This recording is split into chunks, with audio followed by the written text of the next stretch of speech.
코로나19 공포는 사람들을 최대한 집에 가둡니다. 이 때문에 영화를 비롯해 공연, 문화예술계가 정말 꽁꽁 얼어붙었습니다. 이 K-팝 가수들의 해외 투어도 잇따라 취소돼서 한류도 큰 타격을 받고 있는데요. 김원식 문화평론가 나오셨습니다. 자, 오늘은 좀 우울한 얘기네요. 일단 먼저 방탄소년단 서울 공연 취소 같은 일들이 계속 벌어지고 있다고요.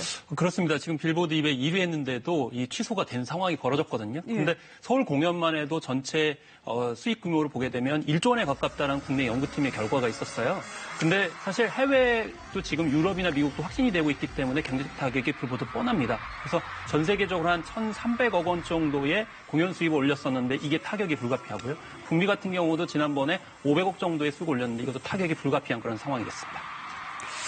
그러니까요. 사실은 올해 방탄소년단 활동이 더욱 기대가 그렇습니다. 됐었는데 사집도 새로 발매를 최근에 하면서 참 안타깝고 이제 이처럼 그 다른 데서 취소 요청을 하기 전에도 K-팝 한류 가수들이 먼저 취소를 하는 경우가 많다면서요? 네, 그렇습니다. 그래서 이 소탐 대시를 하지 않겠다라는 것이고요. 그래서 선제적으로 조치를 하겠다라는 것입니다. 일단 기본적으로 아시아 공연이라 하더라도 유럽이나 북미에서 팬들이 오게 되니까 결국엔 코로나 바이러스가 퍼지는 그런 계기가 될 수 있는 것이고요. 네. 또 브랜드 가치를 생각하지 않을 수 없습니다. 공연장에서 만약에 확진 판결이 된 팬들이 많았다 그러면 결국 장기적으로 브랜드 가치가 훼손되고 이것이 경제적 수익까지도 악영향을 주기 때문이죠. 그 기획사들이 사실 이런 공연을 굉장히 오랫동안 준비하지 않나요? 재정적인 타격이 클 것 같아요. 그렇습니다. 사실 하루아침에 하는 게 아니고요. 적어도 1년 단위로 그 스케줄을 짜게 됩니다. 중요한 것은 두 가지 관점에서 이 손해가 발생을 하는데요. 첫 번째 같은 경우는 들어간 비용입니다.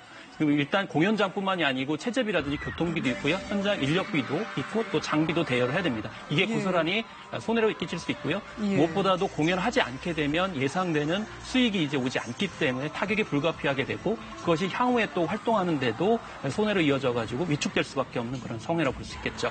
그리고 신인들 같은 경우는 굉장히 중요한데 지금 현재 국내보다는 해외를 중심으로 신인들이 K-팝 가수 막대기 시작한 한류 K-팝 가수들. 타임이 굉장히 중요하기 때문에 여기에 대한 타격도 있는 것이죠. 자, 이제 빨리 극복이 돼야 될 텐데 그렇게 계획을 많이 하기 때문에 극복이 되더라도 또 수그러들더라도 또 회복하는 데 시간이 걸린다는 그런 문제가 있을 것 같고요. 자, 영화계로 좀 넘어가 볼까요? 저희가 이제 어제 극장 관객 수를 한번 살펴봤는데 지금 이제 1917도 개봉을 했더군요. 자, 뒤를 한번 볼까요? 네. 그래서 이제 1위가 인비저블맨, 2위가 1917, 3위가 지푸라기라도 잡고 싶은 짐승들인데 정말 깜짝 놀랐어요. 어제 총 전국 영화 관객 수가 6만 3천 명. 저희가 2달 전을 한번 봤더니 자, 1월 2일 거 지금 보여주십시오. 40만 명이었어요. 정말 타격이 크네요. 네, 그렇습니다. 그래서 최대 이제 50만 정도 됐었는데 지난주 관이보다 한 7만 정도 들었었거든요. 그 사이에 또 다시 줄어든 그런 상황이 되어버렸고요. 전체 관객 수가 절반 이하, 심지어 극장에 따라서는 10분의 1로 줄어들었고, 심지어 한 달 사이에 이 매출액이 1,000억 원 정도 날아간 것으로 이렇게 집계되고 있기 때문에 극장 같은 경우 굉장히 피해가 큽니다. 특히 초반부에 이제 확진자가 다녀갔다는 것 때문에 더욱더 피해가 컸습니다. 자, 개봉을 연기하는 영화들이 많은데 그중에 기생충 흑백판도 있더군요. 사실 이제 흑백판을 말씀을 드렸었는데 이것도 결국에는 연기가 됐고요.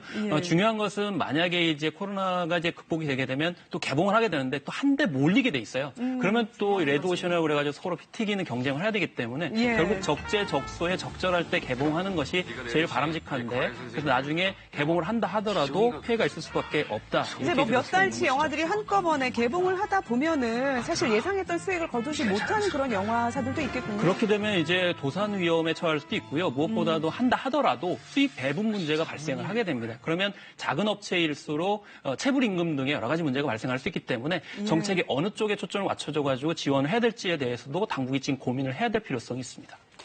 자, 공연계 타격도 한번 저희가 볼까요? 자, 이 1월 공연 매출액이 402억 원이었는데 2월은 사실은 초반까지는 괜찮았는데도 지금 절반으로 매출이 떨어졌는데 앞으로 더 떨어지겠죠? 더 떨어질 수밖에 없고요. 특히 3월 같은 경우에는 막 공연들을 많이 하게 되는데 3월엔 더 심각하게 지금 취소를 합니다. 특히 세종문화회관 같은 경우도 90%에 가까운 행사들을 취소한다고 그랬고요. 예술의 전당 같은 경우도 70% 이상 정도 취소한다고 그랬습니다. 중요한 것은 이런 대형 공연장뿐만이 아니고 중소 공연장 같은 경우는 더욱 타격이 심할 수밖에 없고요. 티켓 파워가 있는 그런 작품이라든지 공연 같은 경우는 나름대로 이제 버티긴 하지만 그 외의 공연 같은 경우는 힘듭니다. 또 심지어는 그만둘래야 그만둘 수 없는 공연들도 많습니다. 왜냐하면 그만두게 되면 아예 수익을 기대할 수가 없기 때문에 그것이 다 고스란히 빚더미가 될 수 있는 것이죠. 네. 그래서 대관료 등을 좀 낮춰주는 형태의 사회적 운동이 또 예술계에서도 지금 확산돼야 될 필요성이 있는 이유가 되겠습니다. 그러네요. 이제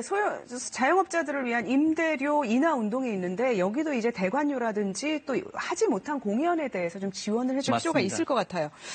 자, 이 공연계에서 이제 코로나19가 수그러들더라도 다시 이제 뭐 원상으로 회복하는데 굉장히 시간이 걸릴 것 같은 생각이 드는데 그래서 공연을 아예 안 할 수는 없잖아요. 그렇습니다. 대안적인 방법들도 조금 모색이 되더군요. 그래서 이제 요즘에 많이 이제 언급이 되고 있는 것이 방구석 일렬이다 그래가지고 온라인 이 실황 중계를 대부분 이야기를 합니다. 네. 실황 중계를 통해 가지고 못 보시는 분들은 이제 볼 수도 있고요. 또 그렇게 해서 나중에 녹화를 하게 되면 콘텐츠화가 되기 때문에 IPTV 등 다른 콘텐츠 수익을 올릴 수 있어서 온라인 이제 라이브 영상과 녹화 영상들을 디지털 시대에 맞게 수익을 하는 것이 온라인 동영상 플랫폼의 어떤 경제 수익 구조에 맞는 새로운 방안으로 모색이 되고 있다는 점을 말씀드릴 수가 있겠습니다. 그래요. 사실 이제 현장감은 좀 떨어질 수 있지만 그렇게라도 공연계가 계속 활동을 하도록 해야 하는 게 사실은 공연계에 종사하시는 분들도 좀 그렇습니다. 명세하기도 하고 또 생계가 어렵지 않습니까? 그래서 이제 나중에 그 공연 영상을 가지고 지원을 받을 경우에 근거 자료가 될 수 있기 때문에 나중에 평가 지표 기준에서 굉장히 중요하다고 볼 수가 있겠고요. 예. 지금 현재 문화체육관광부에서도 정책들을 내세우고 있습니다. 그런데 대부분이 좀 그 장기 저리 대출이거든요. 근데 네. 대출은 결국엔 빚이거든요. 그렇기 때문에 지금 이 생계가 좀 위험에 처하게 된 예술인들에 대한 직접적인 지원 정책도 긴급하게 필요한 상황이라고 볼 수가 있겠습니다. 그리고 사실 이제 화훼 농가에서 꽃이 안 팔리니까 꽃을 팔자는 운동도 있었는데 공연과 관련해서 또 그런 운동들이 좀 있으면 좋겠어요. 우리의 정서를 위해서라도 필요하지 않나 싶습니다. 자, 김원식 평론가 잘 들었습니다.